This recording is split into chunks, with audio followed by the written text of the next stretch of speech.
I tried so hard and got so far, but in the end, it doesn't even matter.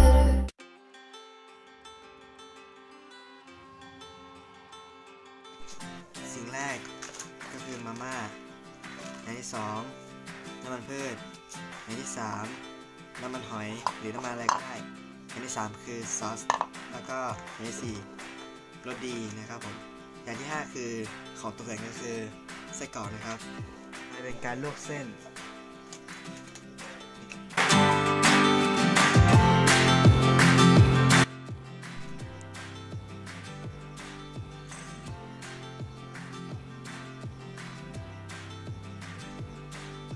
ใส่น้ำมันลงไป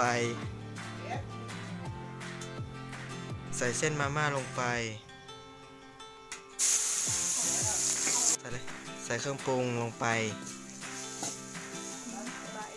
ใส่เครื่องปรุงใส่ของตกแต่งลงไป